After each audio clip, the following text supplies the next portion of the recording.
welcome to another broadcast of the Two Bear Arms Network. Today we're starting a little different segment. We'll explain a little bit more on the segments at the end, but today's segment's going to be On the Trail with CC and Deuce.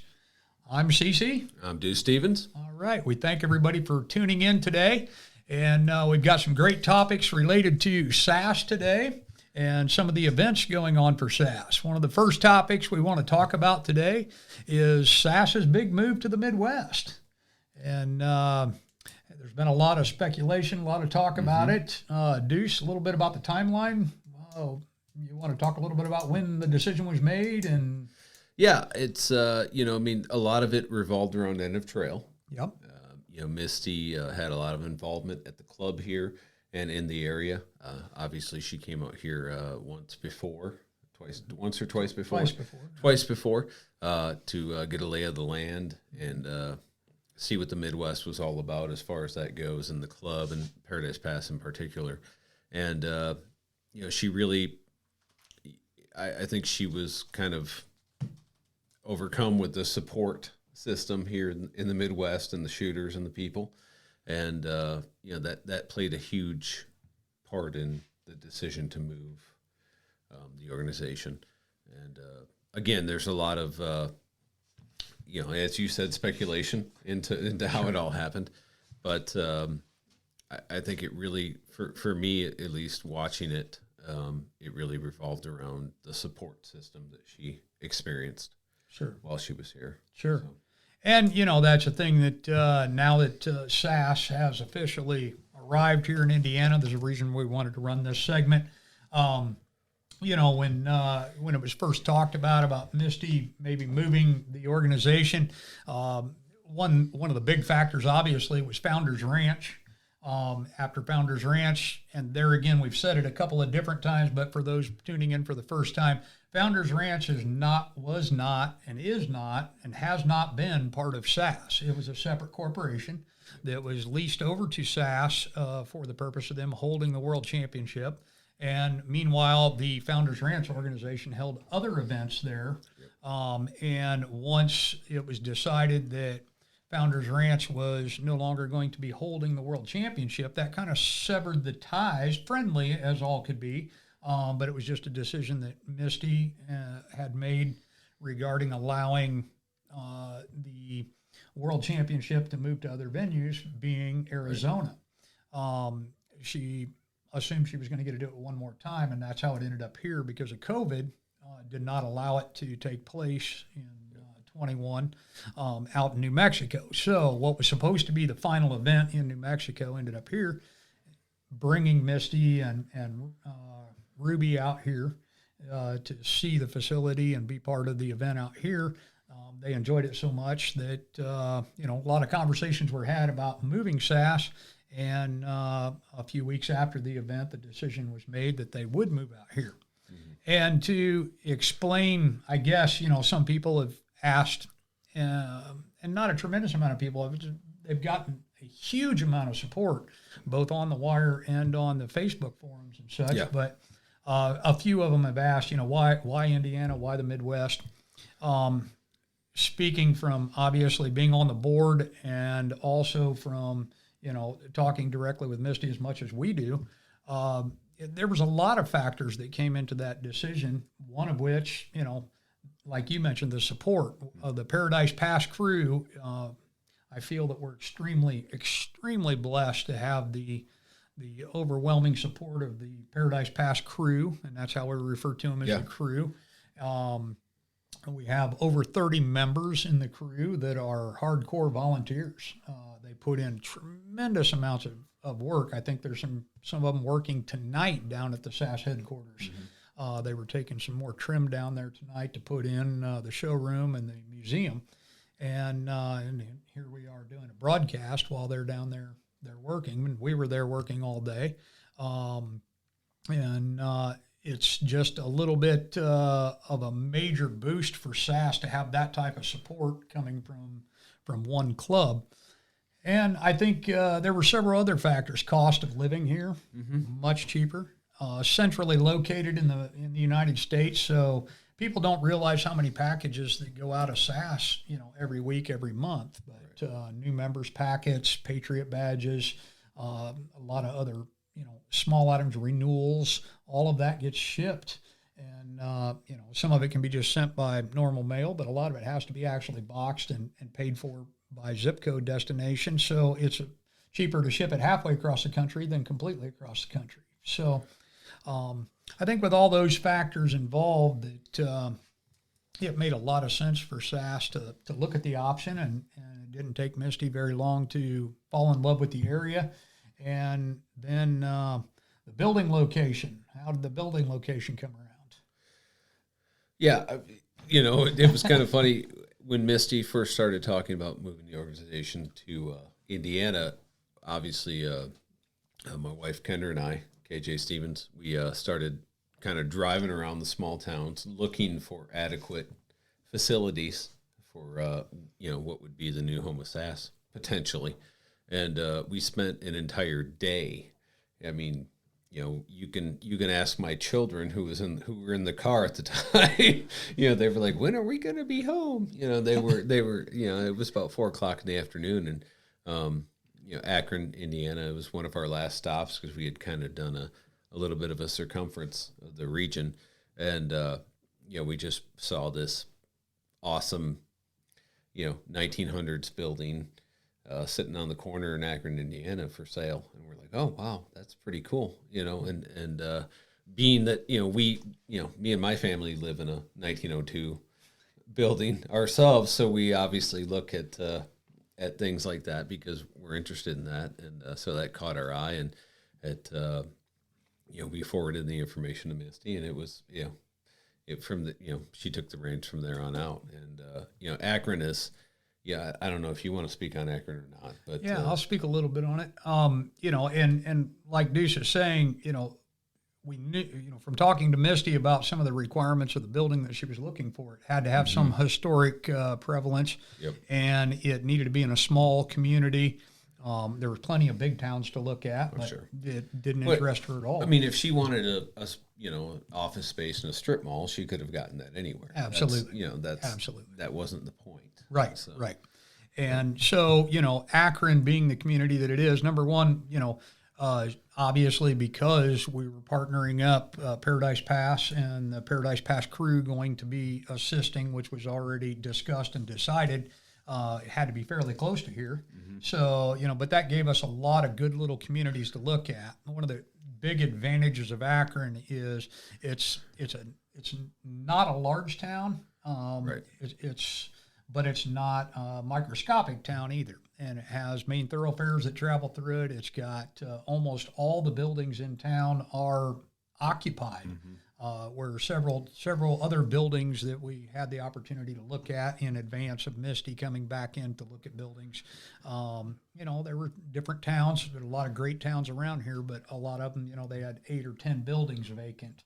Yeah. To where this town, I don't think there's any. I don't think there is no vacant building. Fantastic restaurants in town. Yeah, we paid plenty, which we have patronized heavily. Yep, Dilly's and Christie's and El Machete. And, yep. all fantastic restaurants. Of course, Subway and all them are there in town. Haven't got to try the pizza place yet. No, been there that late in the evening, but we're going to. And so just a wonderful town in respects to that. And it's only 10 minutes away from the range here, 10 to 12 minutes to get here to the range. So it made it very convenient for us to assist them and them to be able to come here for events and things to come for next year. So the building itself, not only is the main office part just absolutely perfect for the square footage they needed, for the amount of office space they needed, with just very simple wall changes and then just cosmetic fix-up on a lot of it. But then it also affords an entire upstairs that is still yet to be determined for what's going to happen with that, but there's some pretty neat ideas being discussed with the upstairs of the building. So it ended up being just absolutely the perfect choice. And the history of the building, and we'll do a segment here coming up. In a few weeks, we'll do a segment on some of the history of the building and cover that maybe on the next On the Trail episode or something. cover a little bit of that. But, and since the time that SASS has secured the building, the PPR crew is not disappointed in any way, shape, or form. A lot of us have been down there 7 days a week. And then those that can't be there Monday through Friday are there hardcore over the weekend. Yep. We have a lot of them that come here and camp at Paradise Pass because it's closer to go from here down there than from home down there. So they're even coming here on non-shoot weekends, camping here in our camping area, and then going down and working on the building and helping produce the facility we need by November 1. So then the epic move began last week out in New Mexico, and involved a couple of semi-trailers, some pods, the SASS trailer, U-Haul truck, vehicles packed full, and it was a pretty epic experience to help facilitate all that and get all that back here. Meanwhile, everything back here was still going on, and like I say, still going on until November 1. We'll be working on the building to get it finished up and ready for them to open up on November 1. So it's a pretty daunting task to get everything moved over, but so far so good. Everything's gone pretty smooth, and we're just waiting on the semi-trailers to arrive here from New Mexico, which should be next week, and then get those unloaded and everything in time. So. One of the questions, like you mentioned earlier, why Indiana? Well, cowboy action shooting is a state of mind. Mm-hmm. It's done all over the country, all over the world. Sure. So it, if it was only reserved for, dusty streets filled with tumbleweeds, then it would only be done in those states. But it's done all over the country. Sure. The highest concentration of shooters is in Middle America. Yep. Versus anywhere else. So Absolutely. It's something to consider when you're asking those questions or just giving thought to it. So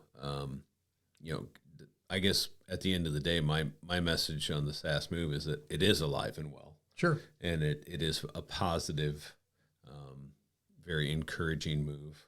Yep. And I'm super excited about it. Obviously. Yep. For obvious reasons, because I live here. So sure. But directly involved. It's great. Yeah, it's been just it's been such an experience, and for me, speaking personally, a game that I watched, as I grew, a game that I watched grow, and it's been fun, and it's right here, and so it's I think it's nothing but positive. And I've seen a few people mention, well, who's gonna travel to see the headquarters, blah blah blah. If you're clear in Indiana, that type of thing. And I spoke to Misty about it and Ruby about it, and remember, like Deuce said, it's a worldwide organization. So the main office handles virtually everything through emails, phone calls, faxes. Which I'm amazed they still receive faxes. Yeah, faxes. But they've already had more visitors, not only the local population, which has bombarded the facility, which has been great. We're really excited about the support that the town of Akron and the surrounding area has given, but also just the number of cowboy shooters that have stopped in. We had, and unfortunately we missed him because we were running errands, and there again, we're not holding regular hours working on the building.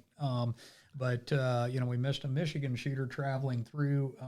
Gallon Gunner was traveling through, and he stopped by the office one day, and he sent me a Facebook message. He was there at the office, but unfortunately we were not.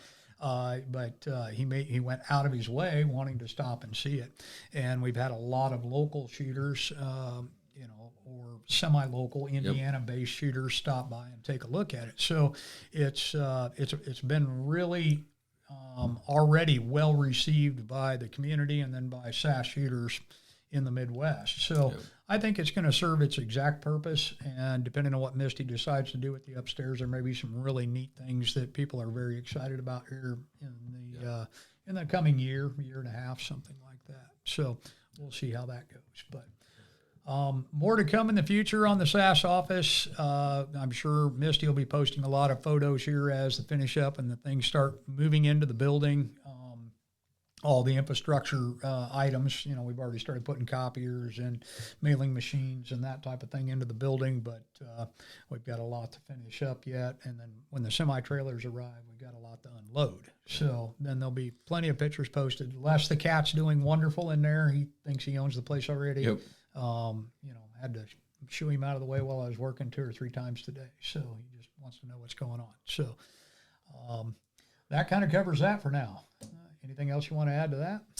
No, other than you know, there's exciting times. Yep. It's you know, again, it's a very positive move Yep. for the organization. Absolutely. And you know, it's I think you know, there's obviously more good things to come. Yep. As we progress. Yep. So. Yeah, stay tuned, folks. We'll have more information coming forth on that, and watch the Facebook, and we'll be posting more photos and such on SASS's Facebook page and on the Paradise Pass Regulators Facebook page. If you're not following that, jump on there, because I usually go straight to that and post. So does Deuce, and you can catch stuff there. And then also Misty then usually follows up with something on SASS. So take a look at those. Get following those. Quick shout out to our sponsors here today, WR Hall Insurance. If you're in the northern Indiana area and need any insurance needs, Mike's a fantastic guy that owns Hall Insurance. He's been taking care of us for over 20 years, and just an absolutely wonderful guy, wonderful Great company. guy. His other reps are fantastic, and you call in there, you talk to a human being right away, and I really trust him with everything that we've got. So, and WR Hall. WR Hall. They've got you've covered. They've got, see, he needs that as a tagline on there. So, No, Mike's an awesome guy. He's one of my favorite guys that comes through the door here. yeah, I meant to put a hat on that he left. us Yeah, the other day, yeah, and I just didn't, looked back here to see if I had it hanging back here, and I don't. Yep. I'm sorry, Mike. I'll have your got hat on Yep, next week. we apologize Yep. because he is a loyal listener. Absolutely. So, yeah. Absolutely. So, and then also I'd like to thank We the People Munitions for sponsoring us as always, and also for sponsoring and supporting all the local SASS events, and also some of the larger events. And speaking of larger events, you just not only attended, but you also were a match director for a regional event. Tell us about it. Yeah, that's Gunsmoke, which is the SASS Midwest Regional, Okay. which happens in Morristown, Minnesota. That's a very unique event. It's held at the property of the Allman Gun Shop, and you know, they've been hosting that event for going on about 20 years now. And yeah, they've started out as a state match there in Minnesota, and then grew into the regional. And definitely a world-class facility.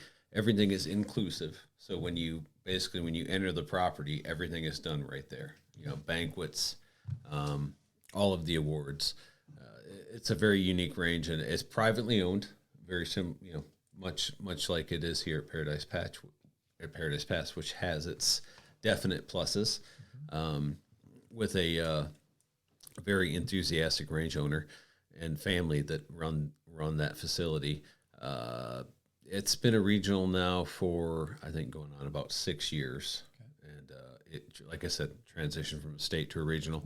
And we had 192 shooters this year. And obviously last year with COVID restrictions and stuff, we were down a little bit, and then we were up this year and growing. And I had the opportunity to, Cowboy Cardi and I, to become the co-match directors of the event. You know, some things came up, and the Cedar Valley Vigilantes, who is the home club there, asked us if we would be interested in becoming match directors, and we said yes, because it's very much been a second home for us. That is the Gunsmoke has always been a can't miss event for both Cardi and I, and it's neat for us because that's where Cardi and I met for the first time and became friends, and then that's where the love story happened, and then it just it's a very special place for us. Sure. at a great time of year. The weather is typically always great, and I spent 10 days on the property. I think I left the property maybe once or twice during the whole event. And, Bronco Kate is the club president there. And excuse me, that's not correct. Riverboat Red is the club president there. Bronco Kate is the secretary. And they just do a wonderful job. And they made us feel, we already felt at home at that event, and they made us feel even more at home there. And DM Yankee and their whole crew up there just does a fantastic job, and they really care about the shooters. And this is a good time to take a moment to mention Larry Allman, who passed away actually the following that Sunday night after the event. The Allman's Gun Shop has been a fixture in that region. They're kind of world known as a gun. They do an event there once a year called the Shooters Roundup, and they actually recently broke a record for attendance, and I think it was close to 20,000 people coming through the event, and all the major manufacturers are there. And Larry Allman was just he was not a cowboy shooter himself, but he loved the game and loved it enough to give us a playground on his private property. Nice. And, I kind of, when I describe Gunsmoke, it's kind of like a golf course for cowboy shooting. I mean, everything is just very well kept. And, it was a great event. And, we had, the shooters were very pleased with the event, which is always great as a match director to have in hindsight. And we look forward. They asked Cardi and I if we would return next year as match directors, and we immediately said yes. So it's we look forward to next year, and it's just one of those events that's always been good, and it was a lot of fun for me. I think I've attended 16 Gunsmokes in a row, and it was fun for me to be a part of it. Nice. From a production standpoint. Very nice. And I'll make it next year. This year, my daughter got married during the Gunsmoke, and I could not make it. No, you had a good excuse. Yeah, so. I did, and it was a beautiful wedding. So I'm glad I got to go, and sorry I missed that. But wonderful. And then here coming up, you're leaving tomorrow. Yeah, I'm leaving for the Southeast Regional. Okay. Yep, it's in Alabama. And again, from what I know about the event, and of course I don't want to have misinformation here, but that's also a private club. Okay. And I've heard it's a unique opportunity for me because it's a range I've never been to, which after 21 years is starting to become fewer and farther between when I go to events. So my wife and I will be traveling to that event. We'll leave tomorrow actually, and it's in northern Alabama.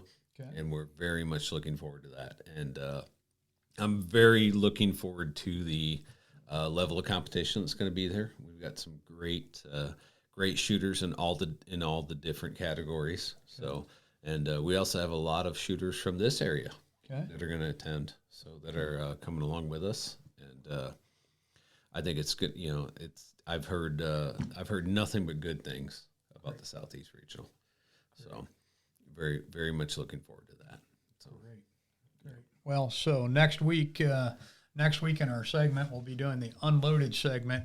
And we're unloaded segment. We don't do it as a scripted event. We do it just kind of off the cuff, but we will put that down as one of the topics, of course, because you'll be just coming back from there and hopefully have some really good stories to tell us about it and give some people some information on shoot that they haven't been able to attend.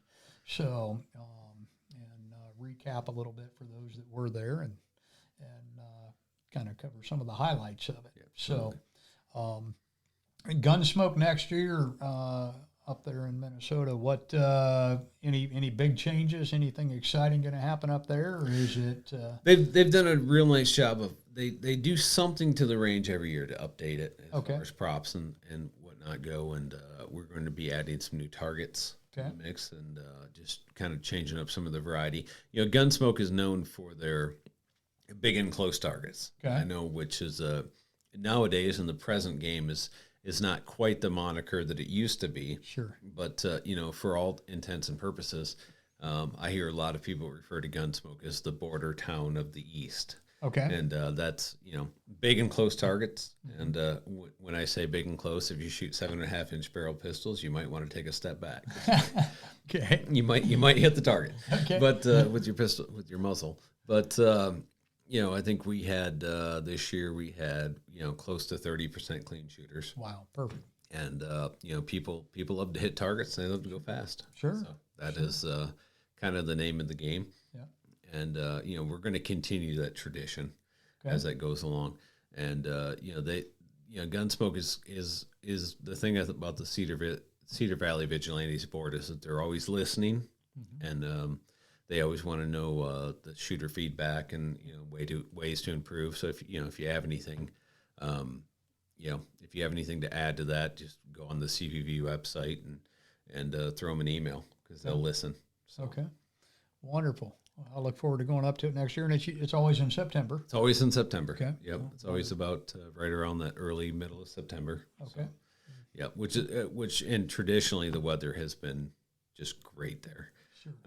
It's gotten a little hot on us, but it's generally kind of fallish. Sure. So at times. So and this year was no exception to that. It was beautiful. Yep. So Yep. and this year we had we introduced karaoke.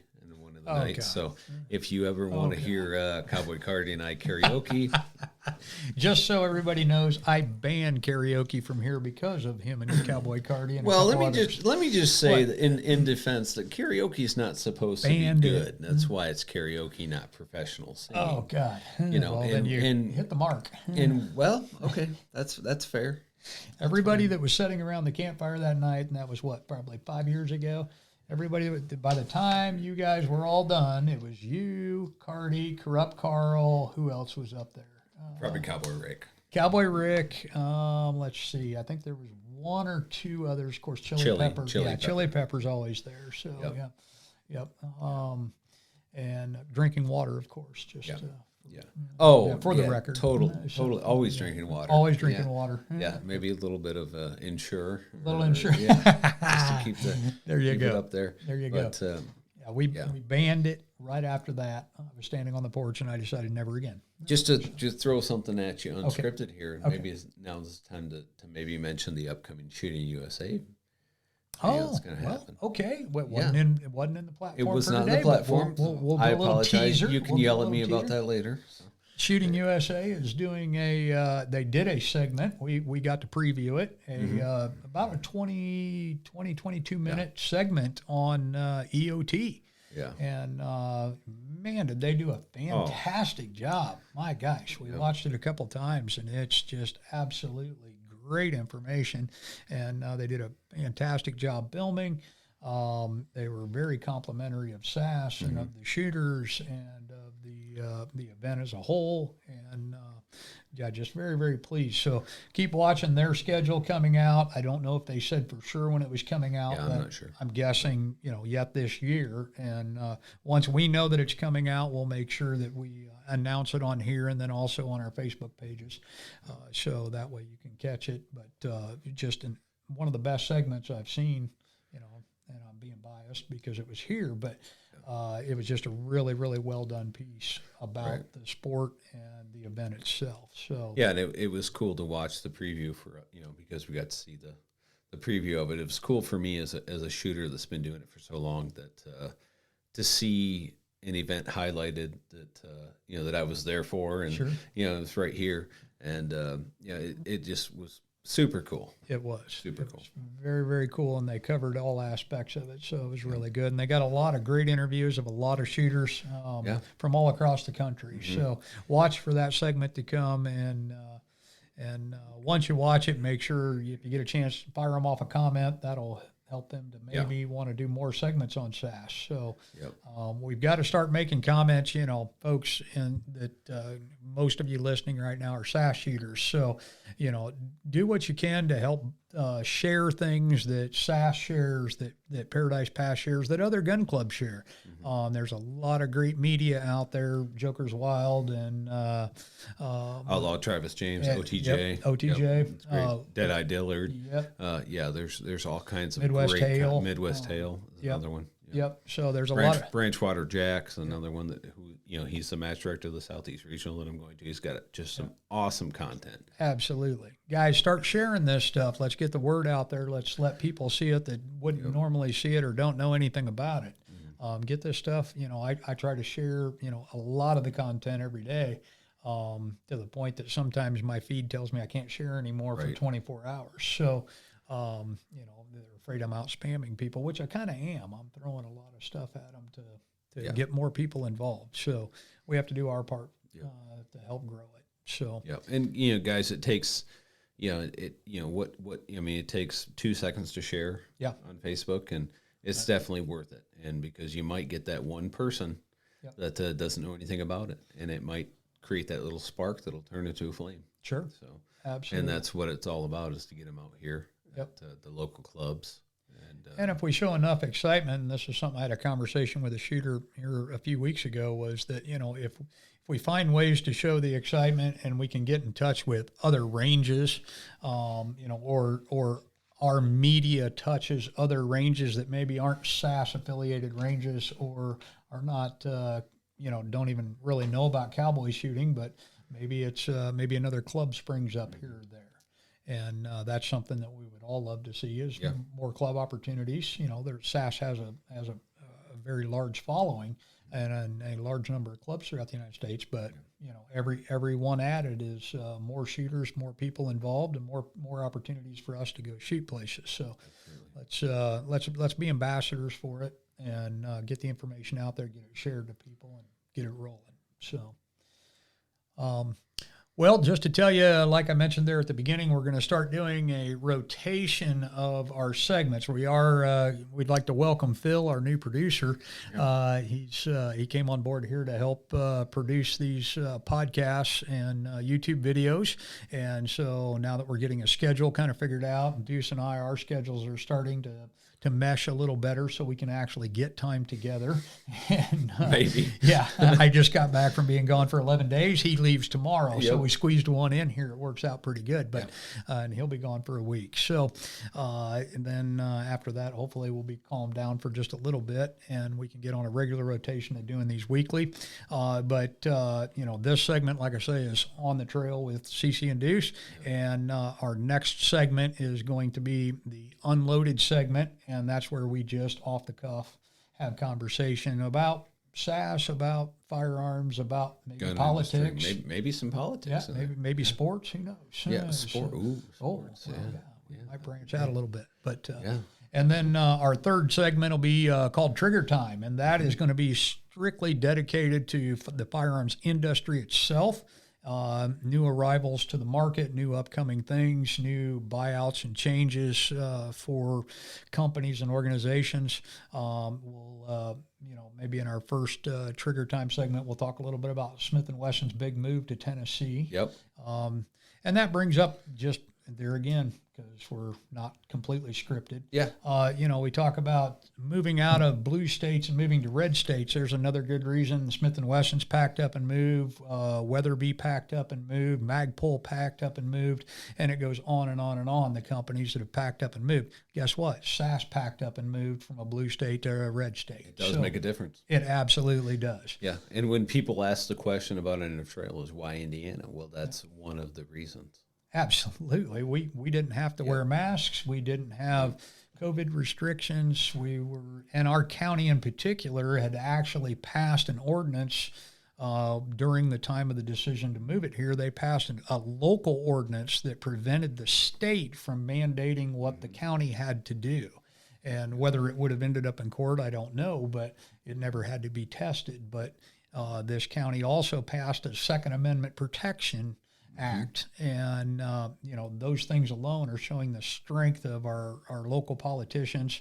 Politicians like Curtin Isley, I'll give him a plug here, one of our good friends and our local state representative who attended opening ceremonies in the trail. It was awesome having him there. Did opening ceremonies. Not only did he attend, but he hung out with us. He hung out with us. Yeah, I kept looking over, and Kurt and his wife are still there having a great time. It was great. Yep. And I just talked to Kurt the other day on the phone. great guy, huge supporter of the Second Amendment. So, he's a good friend of ours. And so these are, again, some more reasons why here. So, Just to do a little snippet there on Kurt visiting us. What was really cool for me about that is that my 11-year-old son, who keeps his ear to the ground, who kind of marches to the beat of his own drummer at times, he was literally shaking in his boots because he finally met a politician. Yep. He was so excited about that. That was very cool. And I directly told Kurt that. Not only did he smile about that, but he took an extra 15 minutes out of his time there to go and talk to my 11-year-old son at that time. And guys, if you want to make a difference politically and in the world that we live in, that's how you do it.